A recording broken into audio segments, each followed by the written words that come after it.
Got Felix the cat. I'm going to let these people in. Got a crazy NBA mascot. Great. Hello. Hello, people. Hello. Hey, Robert. I actually know Muted, someone. Robert. There you go. Got a few people on. Got Ray Ping. Hi, David. How are you? I'm good, man. How are you?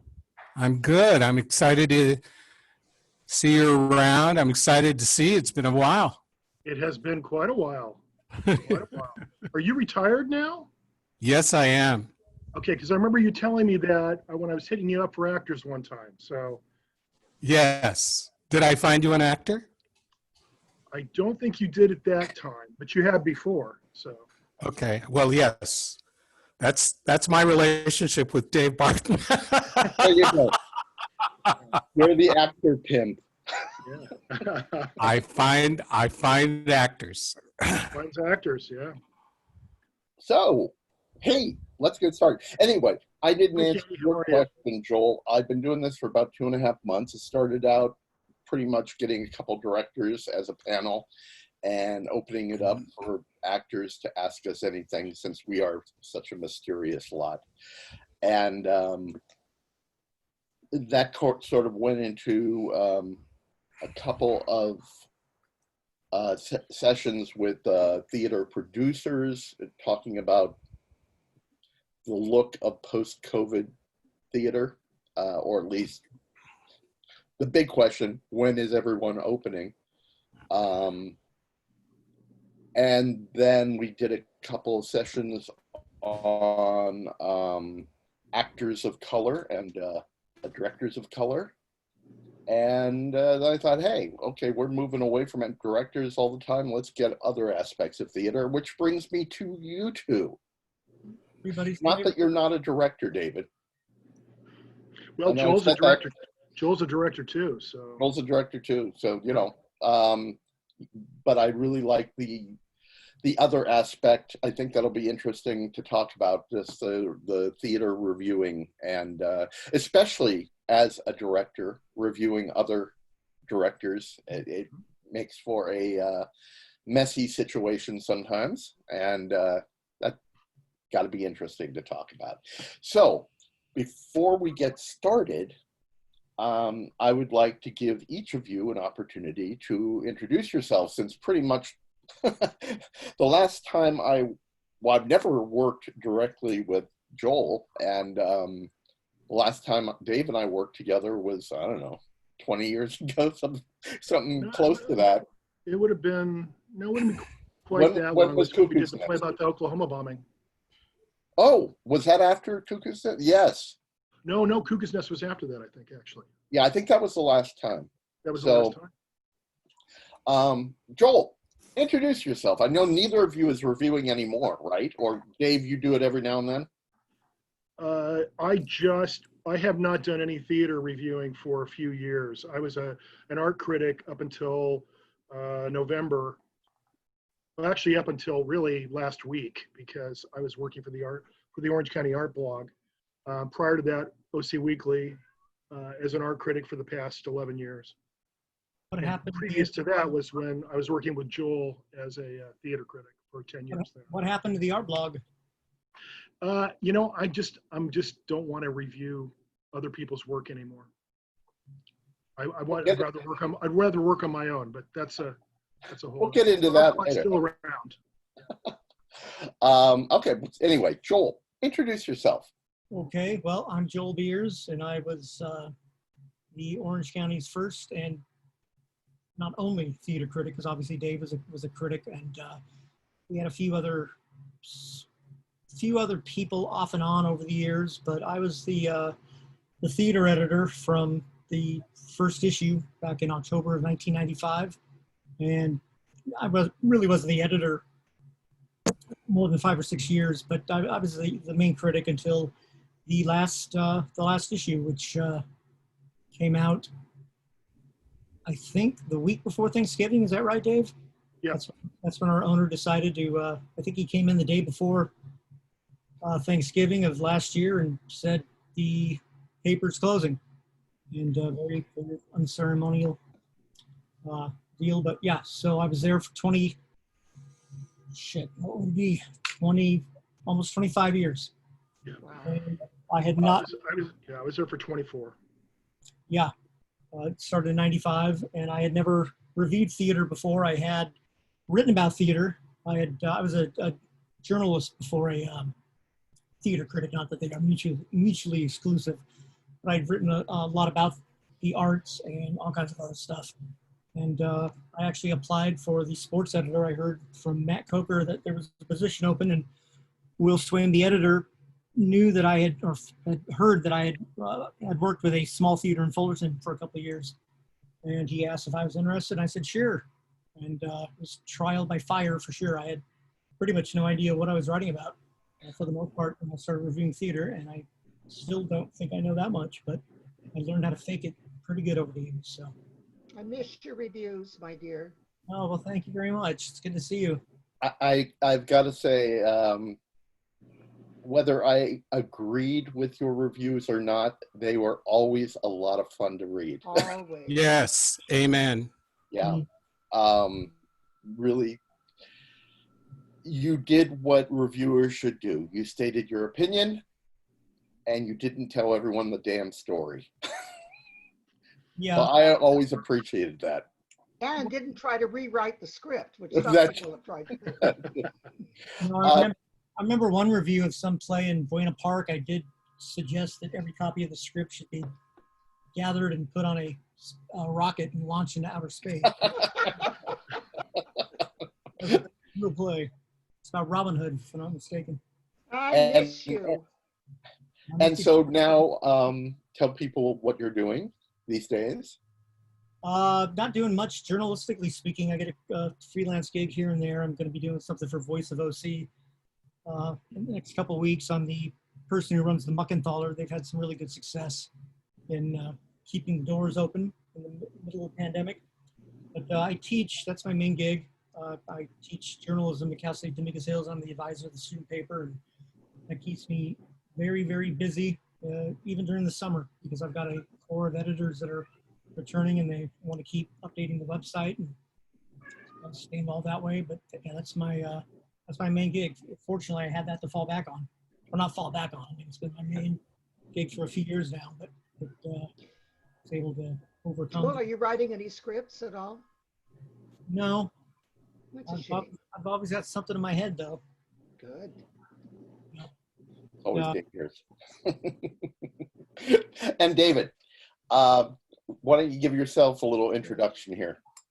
Yeah, my name's Dave Barton. I worked for the OC Weekly for about 24 years, so I started about a year after Joel did. I actually got my gig at the paper because of Joel. I had submitted a play to a play festival that he was producing, I'm thinking. Producing, or did you direct that too? No, that was Patrick that directed it. So it was his adult Christmas plays. Right. And he had written to me and said, hey, you know, you're a really good writer, but this isn't the kind of work that we do in these shows. We're a little bit dirtier and irreverent. And my piece was political. It was about a 3 homeless people who find a baby in a garbage can on Christmas Eve.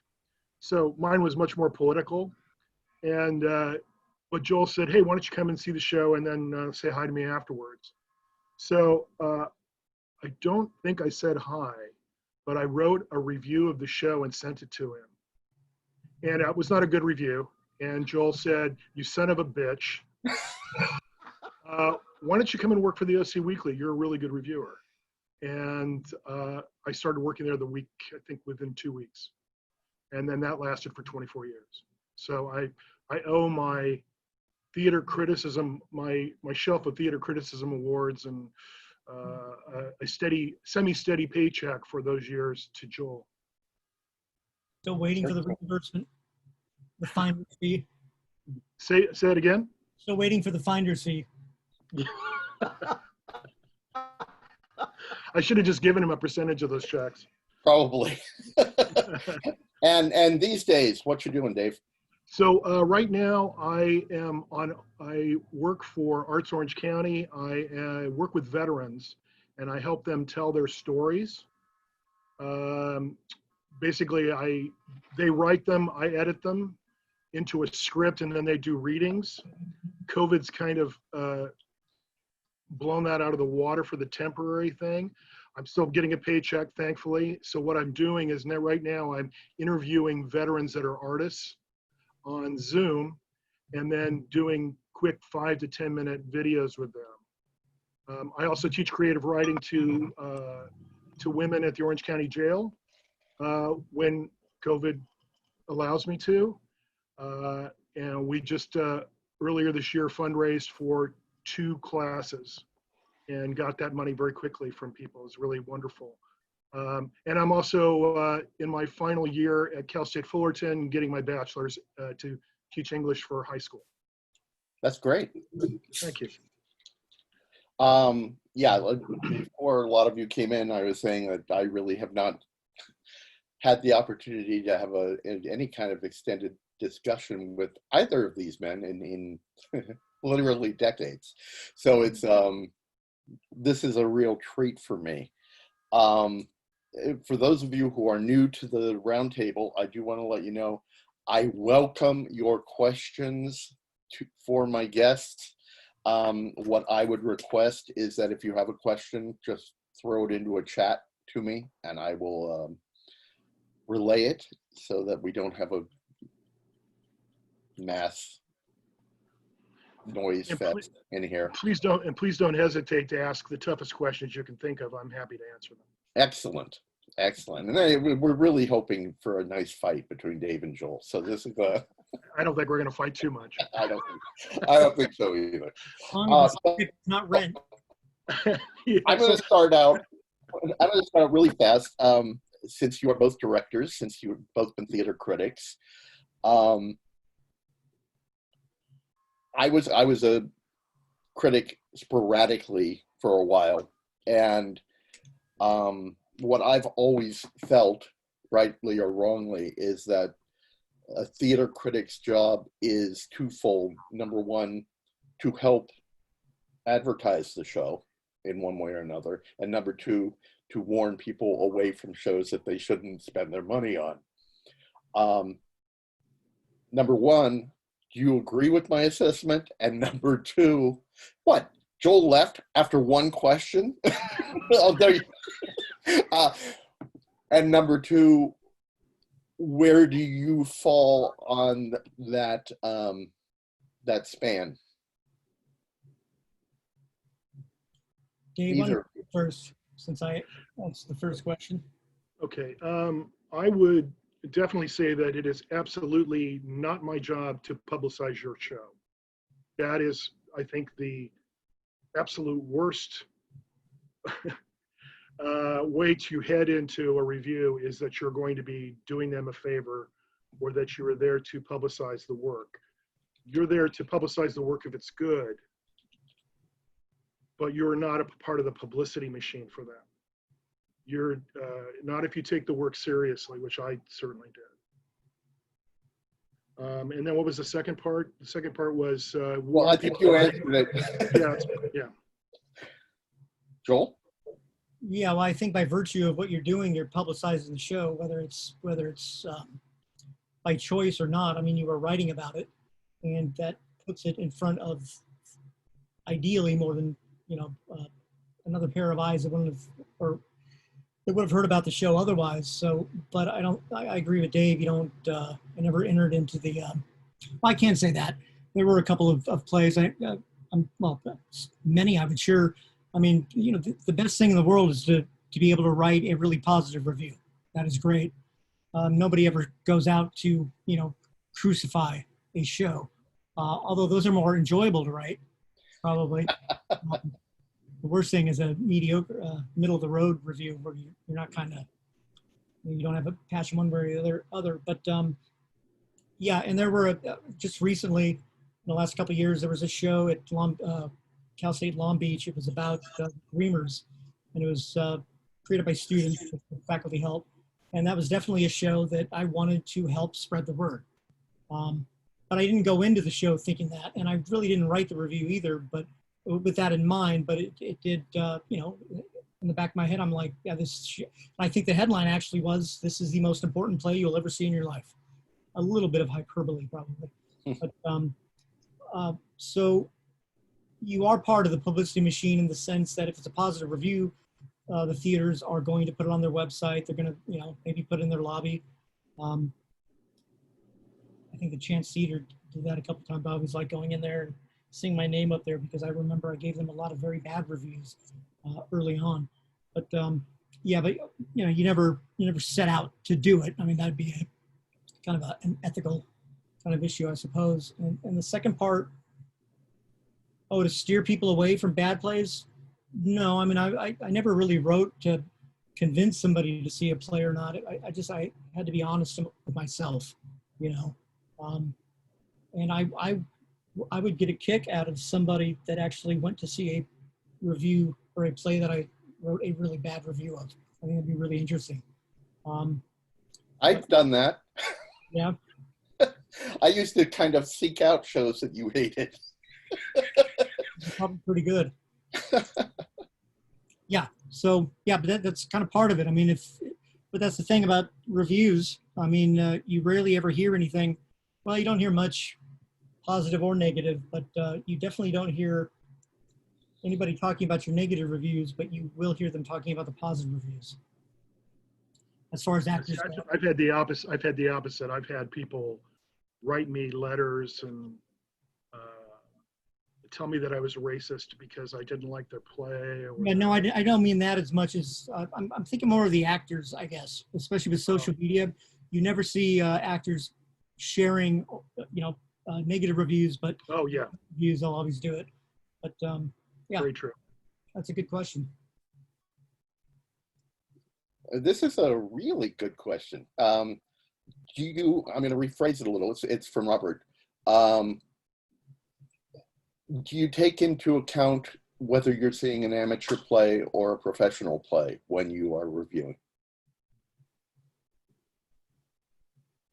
Well, I'll go yes and no. You know, all things are relative. I mean, you can't expect a, you know, not that I do high school plays, but you can't expect a really new troupe with very green actors to, you know, have the same sort of talent level as SCR or some of the more established, better storefronts. But it's all kind of relative. I mean, you could always tell in my reviews, if I didn't mention any actors' names, there was a reason for it. You can talk about it in general, but I never really liked calling anybody out that was you know, you tell they were a green actor. I wasn't comfortable with that. It doesn't do them any good, and plus you can write the review around it. But yeah, you do to a degree, but by the same token, if they're charging money, and the money is one thing, I mean, you know, $10 or $30, $10 to $50, there's a difference, but that's an investment of somebody's time. You know, they're taking time out of their lives to spend, you know, X amount of hours to see a play. And, you know, so taking into account their amateur status, whatever that means, it only goes so far. I mean, if a turd is a turd, a turd is a turd. And I've seen them at, you know, top end professional theaters. And I've seen them at, you know, very quote unquote amateurish theaters. So, but yeah, I think individually you take that into account, but collectively not as much. Dave? Yeah, I think I look at it slightly different, and that is if you're going to put yourself up on the stage, my feeling is that you need to be delivering. And so if you're an amateur, what I would have done in the past that I would have said something along the effect of, okay, this is a community theater, and no offense to anybody who might be out here who works in community theater, but this is a community theater. So, you know, Aunt Hazel was out on the stage this time. Because you want to encourage people who are trying but at the same time, there are people who do not belong on the stage. And if Aunt Hazel can't act, then Aunt Hazel shouldn't be on the stage, even if it's just a hobby. I think it's important for us to not treat art as a hobby, but as a vocation. And I believe that same situation, whether you're a director, you're a scenic designer, you're an actor, whatever. And, you know, there are people who just aren't good and shouldn't be there. So, I mean, one of the harshest reviews I ever gave was for a production at a university. And it was a community college. And I said there was an actor who was just awful in this. And I said something, it was cruel actually, and I would not, I felt bad actually doing it. I mean, it took me about a year to feel bad about it, but I said something like, this guy had two emotions, eyes open, eyes shut. And that was, you know, that was my review of his acting. And in part because at the Weekly, the editors, and I don't include Joel here, the editors would encourage us to ramp it up. So if you didn't like it, you really shouldn't like it. And if you love it, you know, be euphoric about it. Now, again, like I said, Joel never told me that, but I did get that from Will and from other editors at the paper. It just makes the writing jump up the page more. I stopped doing that after about a year because I started not feeling right about it. I felt like it was ethically an issue. So the problem is as Joel said, the problem is that a lot of the theater are, I'm going to even go so far as to say 75% of the theater that we'd see in Orange County would just be meh. And it's very, very difficult to write about theater that is meh because you just don't feel anything about it. You don't hate it. It's not bad enough that you hate it and you can trash it. And there's not enough talent on stage that's endearing enough for you to praise it or want to give it an OC Weekly award. You know, so I think the thing is, what I try to do is become more compassionate about the way I was writing. But what I would do is basically, if you weren't very good, you just didn't get mentioned. Unless you were really so bad that it was impossible not to notice it. Because then that means that the director wasn't doing a job. So oftentimes I would gear it over to the director and say, you know, this person was screaming when everybody else was talking. That's your fault. And so that's where being a director comes into play as well too, is that you realize that there's a lighting designer, that there's a director, that actors just aren't up there winging it the whole time, that there are people up there doing things that they've been told to do, they're dressed a certain way, what have you. So there's a whole lot of people involved in theater, and that it's important to give credit to who deserves it, and also to put the blame in the correct, like if you're going to complain about the way that a play is written or the way that a play plays out, then you need to target the playwright. But you should probably read the play just in case that director decided that they wanted to lop off the whole ending. I saw a production of Quills at Stages where it was about the Marquis de Sade in the Bastille. And the Marquis is supposed to be played by a 60-year-old man. He's nude throughout the entire, I think, second half of the play. And then at the very end, he is cut into pieces. And his hands are still writing, his mouth is writing with a quill. He's so obsessed that even after being executed, he's still writing his political porn. Well, the director decided he wanted to make his own play, thought that he could do better than the gentleman who wrote it. So he cast a 20-year-old as the Marquis de Sade, a guy who had a gym body, who looked like, I mean, it was very obvious. The teacher was clearly gay, was clearly infatuated with this particular actor, and had him naked throughout most of the show. It was disgusting. The second problem with it would be that he then changed the ending so that he put the marquee up on he put a priest character up on a cross at the end, and then has this naked boy fondling him on the cross. That was the ending that he created.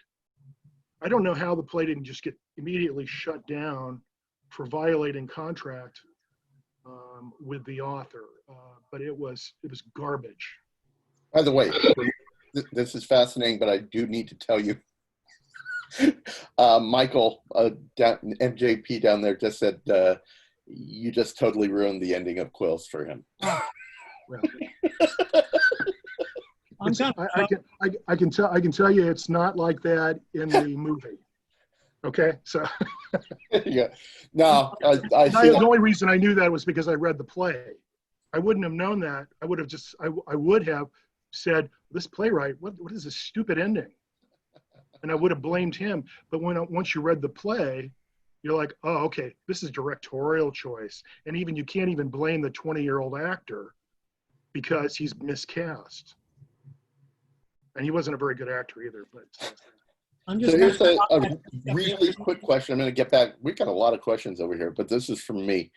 When you're writing a review, very quick, who do you consider your audience to be? Who are you writing this to have read it? other theater professionals. Other theater professionals involved with that production, or just in general?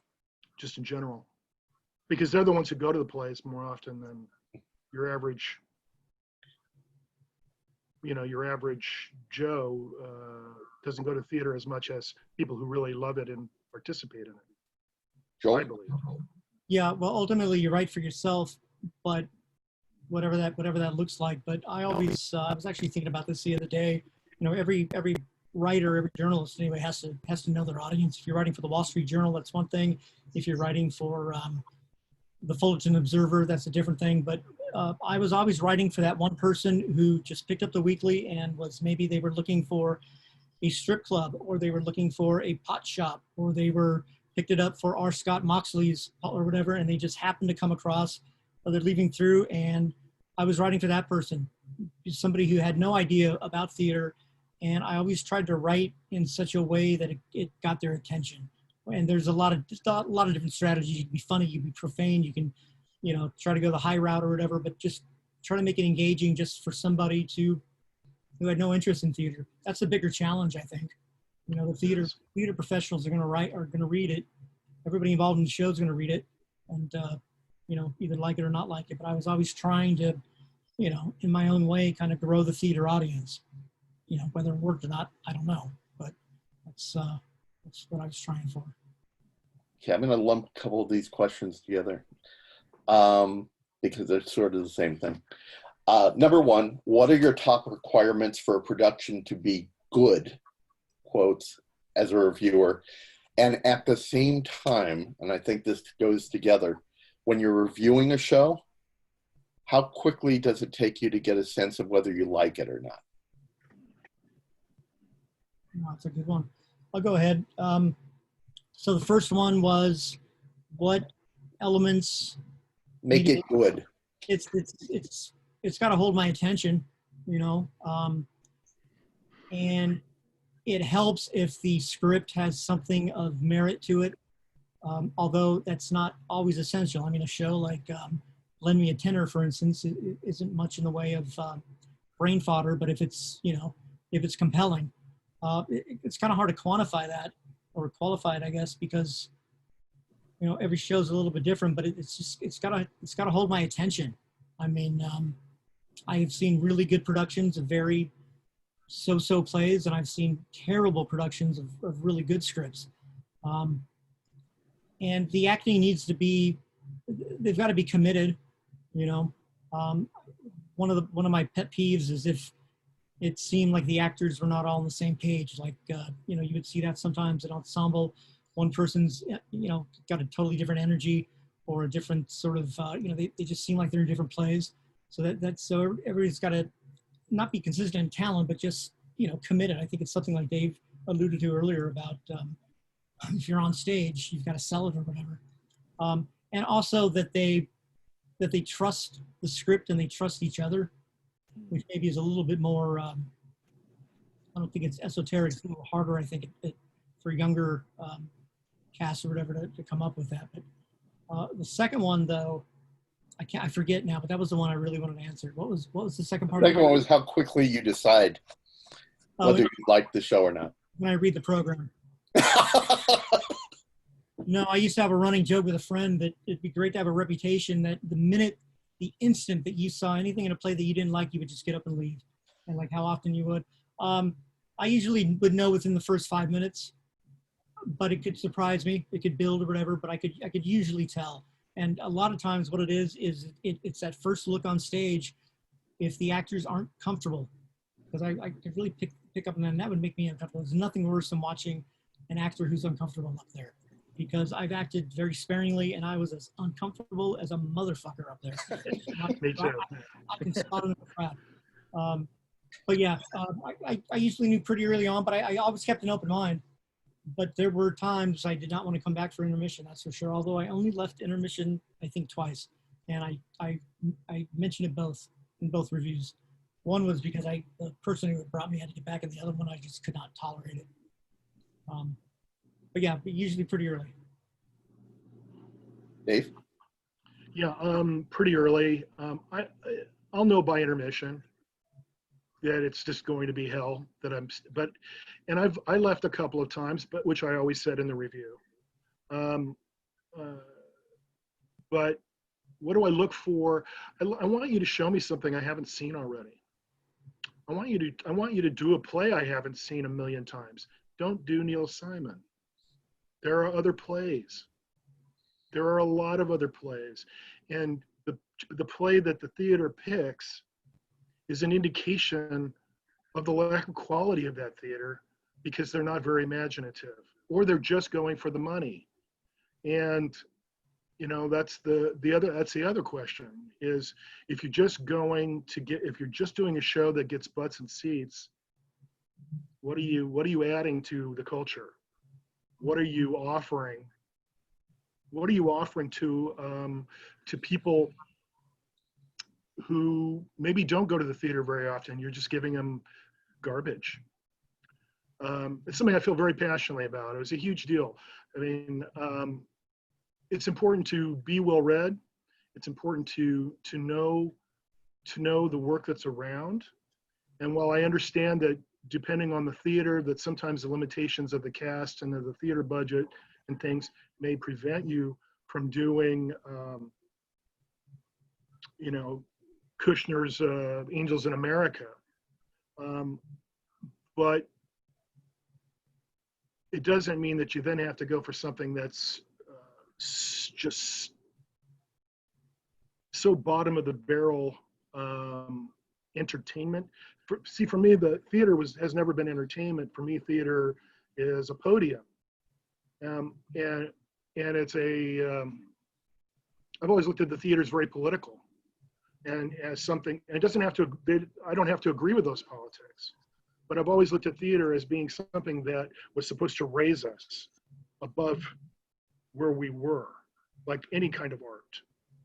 And so if it's just entertainment, if it's just to make us distracted from the world for a couple of hours, well, we've got Trump for that now. That leads to Trump is about the simplest way I would say it. Mass distraction just doesn't do it anymore. It didn't do it 10 or 20 years ago when I got involved either. And that was one of the things about Joel, if I can kiss his ass for a minute. That's one of the things about Joel's work as a writer and as a playwright. It was always something I hadn't seen before. It was always taking me to different places. It was taking me to new intellectual places. And I felt like I was a better person when I walked out of the theater. Not because I laughed for 2 hours, but because I was thinking. Okay, so you and I have had discussions of this because obviously a good deal of my directing career has been built on the kind of shows that you just described in the negative. Absolutely. And, you know, I've always recognized the fact that you looked at theater as a political podium.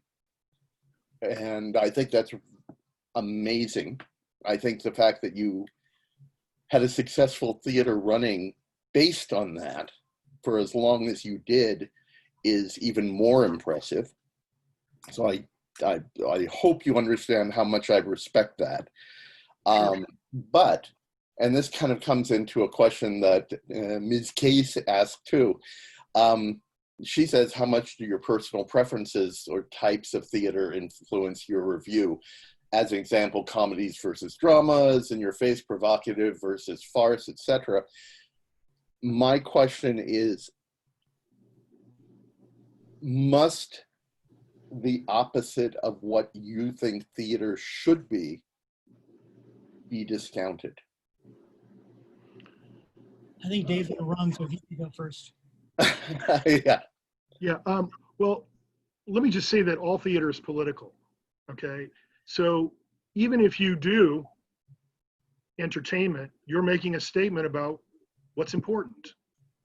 What's important to you is distraction or laughter. And I'm going to be the last person who's going to criticize laughter. 2 hours of laughter it's a healthy thing for us. So at the risk of sounding like this dour, like, oh, it's going to be like this. I'm going to interrupt you. You just said that distraction led to Trump. And I believe that. I mean, what is Trump but he's a TV salesman? Okay? No. And what is TV? What is TV? What was the Apprentice but distraction? Okay? So yeah, it does a diet of it leads to, it's like eating candy all day. If all you do is eat candy, number one, you get fat, your skin breaks out, and you have health problems. Now, if you eat bread, well, you're probably going to get fat from bread too. But bread's going to be a little bit healthier for you than the candy bar, especially if it's an exclusive diet. And a lot of times what I found is that people who go to theater exclusively kind of fall into patterns of what they like to see. So their preference is to go for the lighter stuff, or their preference is to go for the darker stuff. So should it be discounted?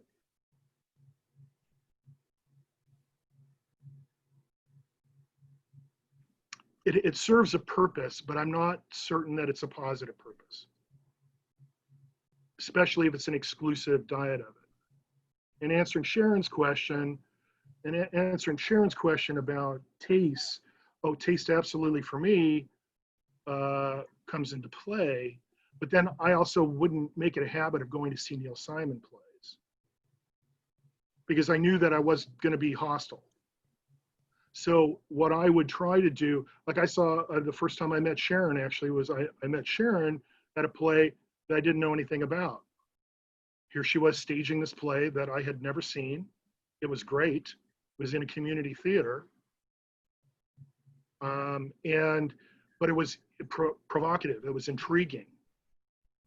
Wasn't in your face, but that was way before I even knew what that meant. So I think you have to go in with an open mind to what you're seeing. But my preference would be to see something I have not seen before.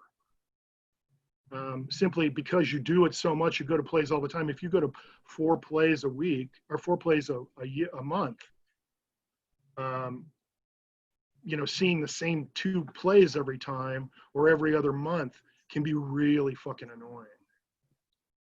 So we definitely agree on that. Joel, your opinion on this? Yeah, mine's a little bit different. I think early on I was, OC Weekly was kind of, it was an alternative publication, even though it really never skewed as far left as its detractors like to think. I like to say it did. It was a little bit more left of center, and I think early on I was really pushing for more sort of political plays that quote unquote meant something. But after learning the hard way, I would much rather see a really good Noises Off than a really bad Sarah Kane play. or a really bad. Shit, the only ones I can think of are ones that Rugerilla did. I'm not doing that on purpose. I'm going to say a bad end game, or I'm trying to think of like a really serious kind of player, a Mac Wellman player or something. I'd much rather see a really good noises off, but I would prefer that everything be Urinetown, that it's funny and it's entertaining, but it's got some heft to it. And I also think that, I mean, as a critic whose beat pretty much is a geographic area, you can kind of, after a while, you can kind of look at the big picture and kind of do pieces that call into question a theater's programming. But I think on a case-by-case basis, I mean, if somebody's doing a really good Lost in Yonkers, or heavens forbid, even The Odd Couple, if somebody sees that play and they really like it and they're hooked, that's kind of like the Harry Potter effect. You know, Harry Potter's not the greatest literature on earth, but how many kids did that turn on to reading? Now, are they going to branch out beyond that? Who knows? But it's kind of the same way with these sort of, you know, really kind of, and there's a lot of skill that goes, you know, Neil Simon had a lot of skill.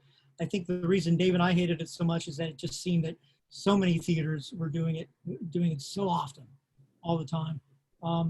But, you know, I also, I try not to keep this as my, too far in the front of my brain, but, you know, always kind of have to, Dave was mentioning about being compassionate to actors. You kind of got to be a little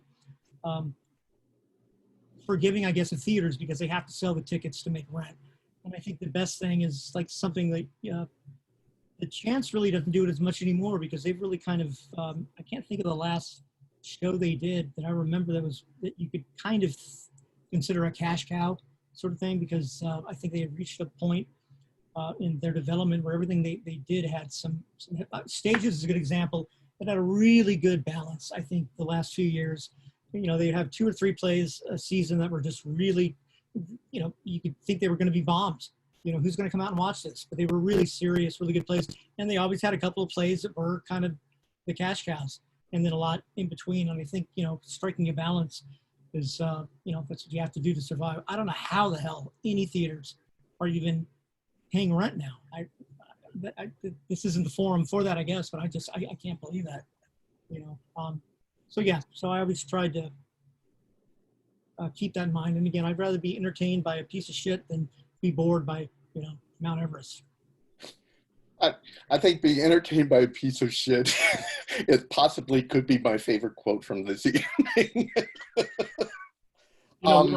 What Joel just said, though, was, I mean, makes sense. He just wants the play to be good. Yes. So we just want the play to be good. But that's not what you said before, Dave. I'm going to hold you to the fire here. No, I did say. I know. I did say that I did want the play to be good. Yes. And that I don't want it to be something I've seen already. But hold me to the fire. What do you think I said? You are saying that having 2 hours of, for lack of a better term, simple entertainment, okay, no agenda, is basically, and you didn't use this word, but you said that is a worthless thing.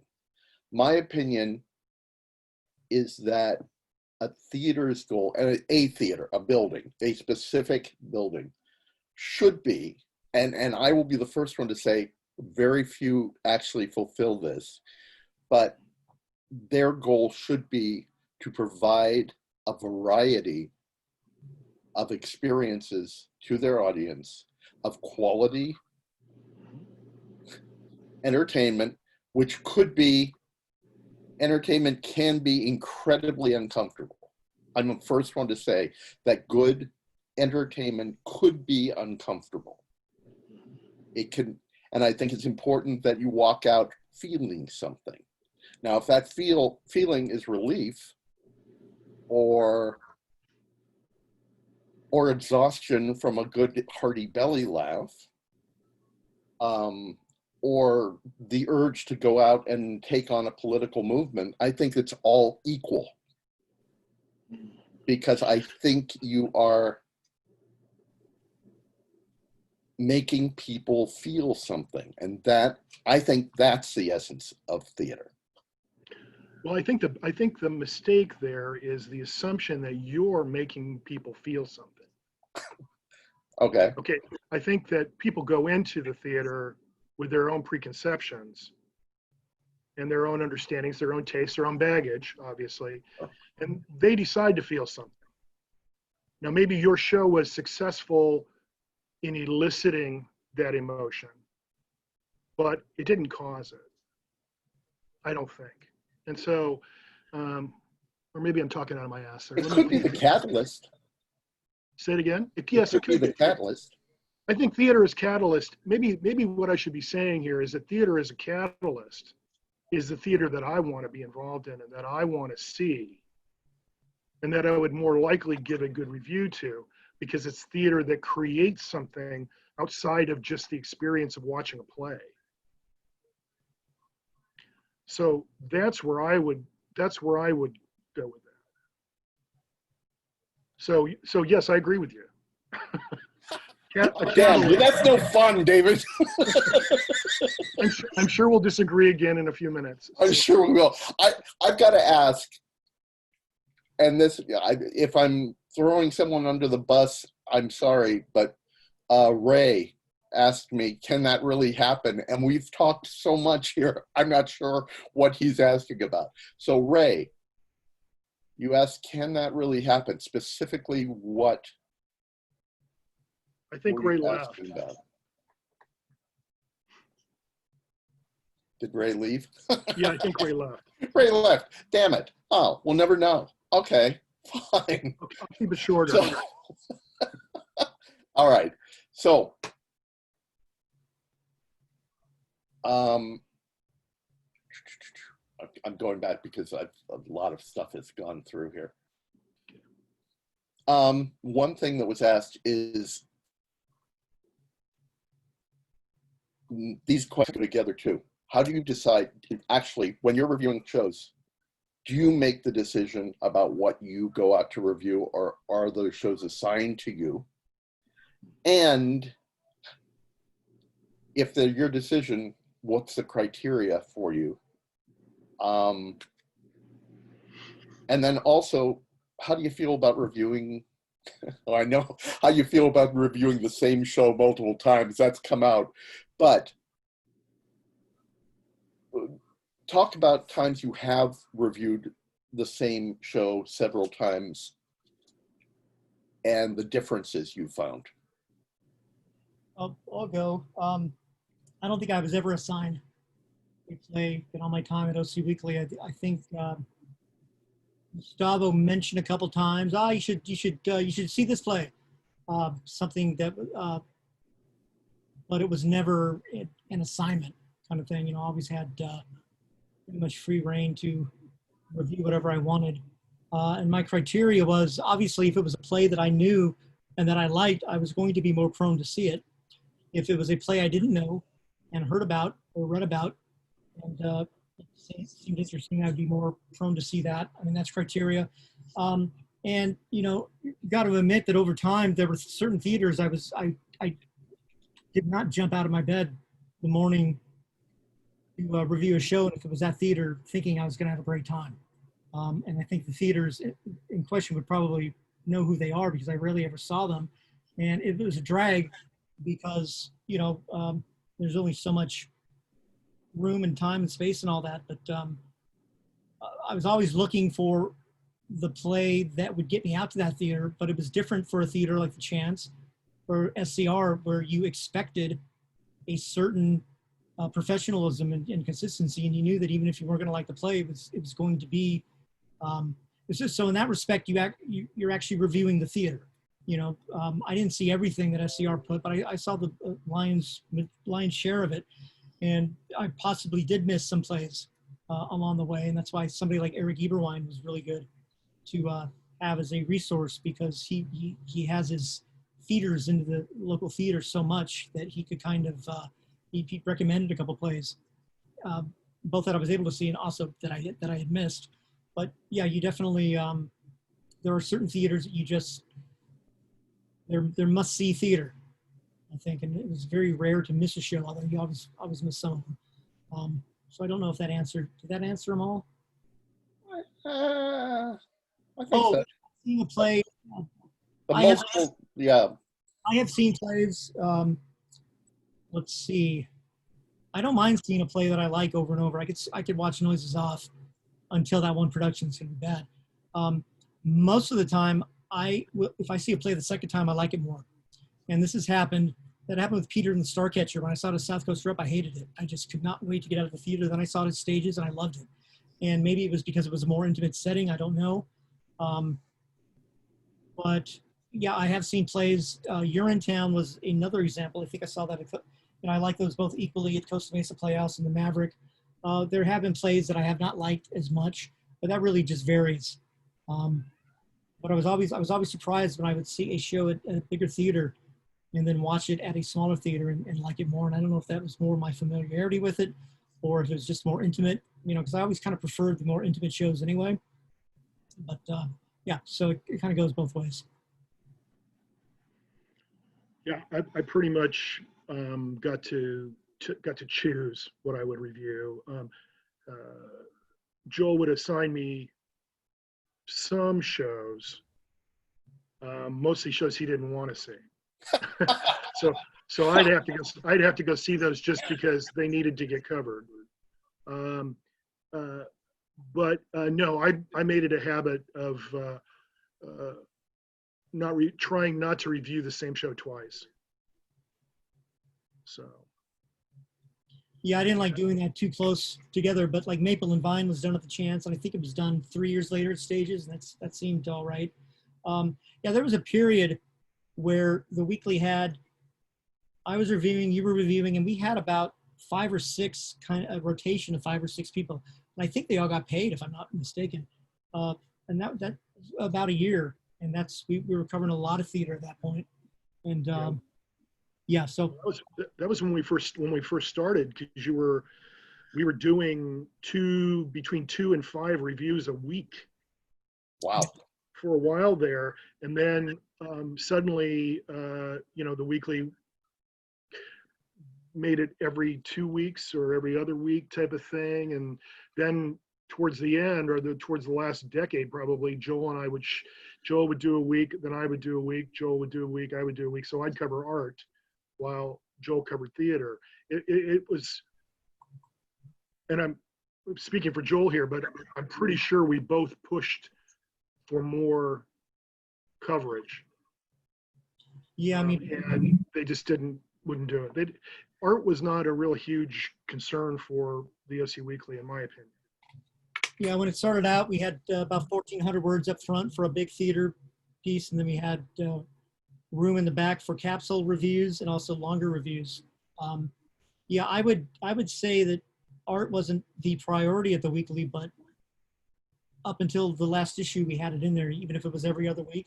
But yeah, we went from we had a separate art and a separate theater section. That was a full page back when the pages were sort of wider, 1,400 words, and by the end of it, it was every other week, 800 words.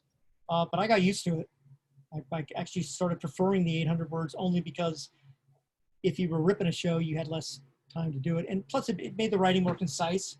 But I could make it fit anything, but whether it was 14 or 8, but yeah, I mean, the editors were always, we were lucky in the sense that even though it was every other week, I think that would happen around 2012 or 13 maybe. Sounds about right. But yeah, honestly, it was hard to come up with one review a week, a lot of weeks in theater, especially in the summer. Really kind of had to pull things out of your ass, but yeah. So here's a question from Eric. I love this one. Have you ever been confronted by disgruntled actors or directors? Only Dari Tristan, only because she's a really good friend of mine and she says what she thinks. But I don't know if I've ever been confronted the advent of social media, you heard more kind of, but it was never really addressed to me. Letters to the editor, but I don't know if they were coming from actors necessarily. I made the cardinal sin once in a review of writing a line, something to the effect of, maybe I didn't get it, but, and you don't do that. You never, the director of that show who ran an art gallery in Costa Mesa, I don't know if Dave knew him, but yeah, he wrote that for a while. But yeah, I don't think I ever, besides the anthrax in the mail, I don't think I was ever offended like that. At least not that I can remember. Yeah, I had, there was a black ensemble of actors in Orange that was I think they ran a theater for a couple of years, very sporadic work, terribly uneven work. And the guy who ran the place wrote a play that was that Joel sent me to, and I trashed it. It was awful. Just the most terrible, corny writing, sentimental. There was an angel at the end who took the dead girl home. I mean, it was just awful. And letter the next week after the review came out, a letter saying, you always hate our work. You're a racist. Dave Barton's a racist, hates people of color, which, you know, he knew nothing at all about me and knew nothing at all. And I don't think I even used the word African-American or black or anything. I didn't even identify the skin color of the actors. I just said the show was shit. And I was very defensive because I was like, hey, look, you know, I'm an activist. You're calling me, you're saying something like that. And I actually wrote a response, you know, saying, find out a little bit more about me, check my history. You're going to find out that you couldn't be more wrong. I said, the play just is really bad. And so, Eric, are you asking if people like directly came at us and said, oh, hey, in our face, or were you talking about the letters? The angry letters? Yeah, I mean, either one, but you know, I mean, people react how they're going to react to a review. I'm just curious if it's ever percolated to the level of actually, you know, directing it to you either by phone or by a letter. I did have one. I forgot this, but it was kind of it was a culmination of things. But there was a artistic director of a storefront theater that I was friendly with, and we had lots of mutual friends. But I took him to task. He directed a play that should never. He set a play about. It's kind of like a Three's Company deal where somebody had to pretend to be gay, ha ha ho ho, and he updated it to Fullerton in the 1990s.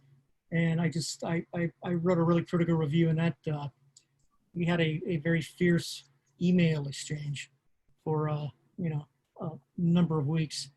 But it was usually the people that ran the theaters that would voice it. I know one of my early on, Andrew Barnacle, who was the artistic director of the Laguna Playhouse, complained to the founding editor Will Swaim that because I was involved in because I was involved with a local theater that I had no business reviewing theater, and also because I was new to Orange County theater that I shouldn't review it, which doesn't make any sense. But Will, his response was, well, if you take that approach, then anybody who didn't fight in the Civil War should not write about it. I thought that was a pretty good. And then there was the International City Theater. They pretty much they barred the weekly.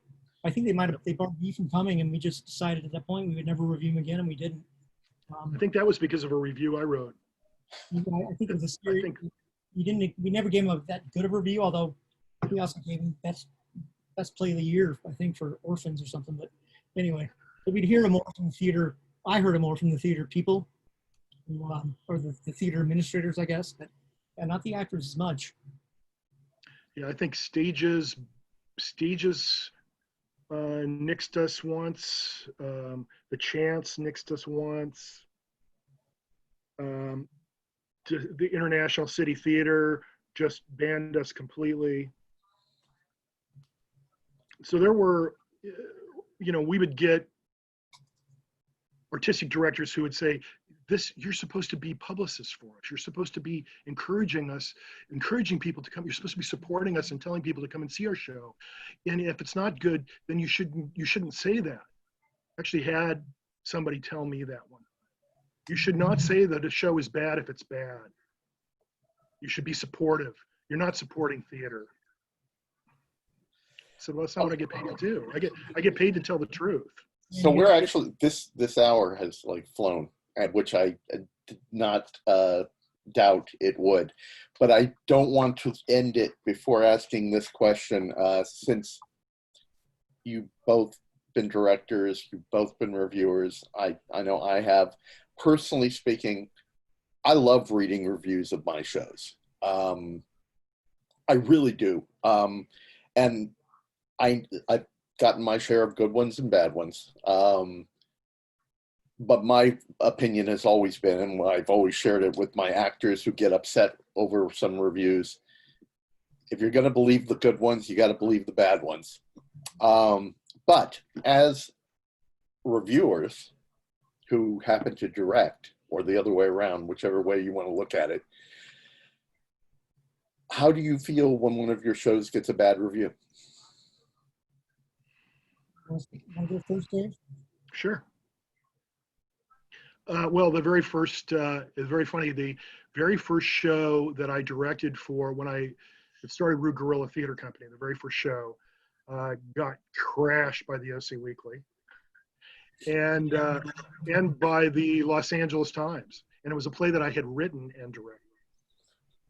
I was furious, and I was a critic for the OC Weekly at that time already. So I was just, and then I thought, oh, maybe I should just quit. This isn't good at all. If this is going to be the future of my quit theater or the OC Weekly? No, quit theater. Oh, okay. Yeah, because and I called Joel and I said, the reviews are terrible for my show. Maybe I should just not do this anymore.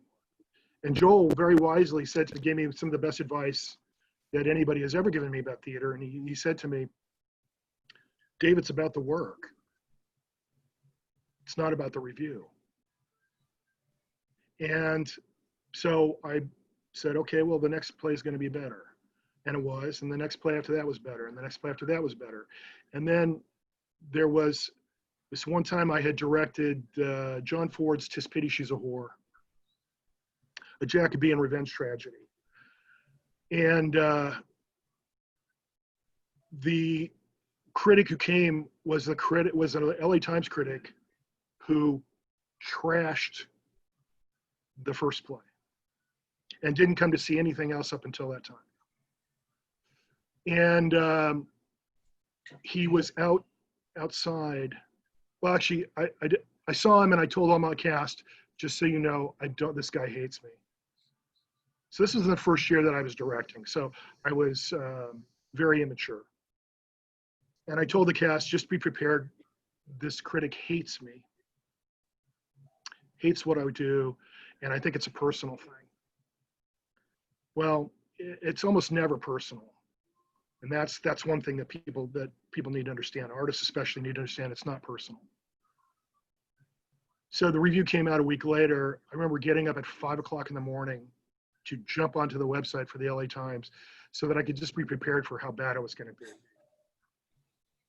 He sold out my show for the last 5 weeks, for the remaining 5 weeks. The review was so positive. When he came to review his show again a couple months later, I introduced myself to him and I said to him, hey, you trashed me way back when. And he goes, that was you? Best compliment I ever got. Best compliment I ever got. You directed that? And then knowing that I had directed and that he liked my work then, and he was a wonderful supporter until he passed away of Root Gorilla. So. Good Yeah, story. I've only directed a handful of times. I've written way more. I mean, Patrick Watley and I have a really good writer-director relationship. He's directed most of my stuff. And I haven't written anything brand new besides the Christmas show. for a good 10 years, but he directs my stuff. But as a writer, anybody that doesn't say they're not affected by bad reviews is full of shit. You always want a good review because you want to be amazing and you want everybody to think you're amazing and you want people to write amazing things about you. So it's always a disappointment. But speaking of T.H. McCullough, I think the first year we ever did the Adults Only Christmas pageant, he wrote that obviously this is a company of actors and not writers, and that pissed me off. But then a couple years later, Robert Kohler reviewed my first Blake show, and it got off to a really rocky start, but he gave me the best compliment I've ever got, where he said, the actors have a hard time getting their words around getting their mouths around Beers's words. And I love that. But you can't take any credit for it. He was absolutely correct. But, you know, you can't walk around, I got a good review, and the cast didn't. But, yeah, no, it's, you know, I've gotten bad reviews. My play Roscoe Spitzer got really good reviews from everybody, except for the LA Times critic who just ripped it apart. And I took that more to heart, just because, you know, I think if you are, you know, self-critical at all, you're always, you know, you're shit and you're a piece of trash. No. You know, I respond better to negative criticism than positive criticism, because I already know I'm good. No, that's not. I have to tell Joel something, because I was just going to share this with him, but go ahead. Go ahead and share it. It's too funny. It's my favorite review of all time, and it was a negative one that you gave me, Joel. Go ahead and share it. No, tell him. He said that I directed one play like a hippopotamus trying to tap dance. One of my favorite reviews of all time. Good one. It was a year. What was the play? Yes, Sharon. It was Candy and Dorothy. Candy and Dorothy. Yeah. And you hated it. You hated it. Well, and you know what? But honey, that has gone in my memory book, and I will never, ever forget it. I tell everybody, because it's one of the funniest reviews I've ever heard in my life, and I did not take it personally. Well, that's good. So, I love you, I'm Joe. going to wrap this up because I really do try to keep these to an hour. Number one, thank you, everybody. What, Bob? What? Wait, Robert's waving. Oh, he's saying goodbye. Okay. Number one, I knew this was going to be a fun evening, and you have provided that. So thank you very much for the energy and the fun, Great. and deep thoughts. I want to say before we go, Joel, I miss reading your reviews. Oh, I really do. me too. I look forward to them constantly, and it terrified me whenever I knew you were coming to one of my shows. But me too, actually. I respected your opinion, and whether I agreed with it or not, you always such a masterful craftsman with words, and I absolutely am thrilled to be able to talk to you, because I don't know that we've ever actually had a conversation. And David, as much as you and I disagree about so many things, I am so proud to be able to do work in the same field as you do, because I do believe it's likewise, Greg. you raise the level for everybody, and you make people think, and I do appreciate that. Thanks. Thank you. And everybody else, Gotcha, hey, Dave. thanks for sticking with me. I'll be back next week with maybe people not fighting as much, and Oh, we aren't fighting. we'll find someone. We'll find someone who disagrees with me. Anyway, thanks for coming. Please be safe out there, and Love you all. coming back. Keep Stay coming healthy, back. everybody. Here, We Sharon. will. Steve. Bye, Bye, Mike. Dave. Bye, everybody. Bye, Sharon. Bye, sweetheart. Thank you very Thanks much. again, Dave. Karen, I'm going to email you in a sec. Actually, are you Okay, still sure. on? To make up Yeah, for I'm that, here. Yeah, I I'm won't here. end anything. for that review, I'm going to record a song that I wrote, the quote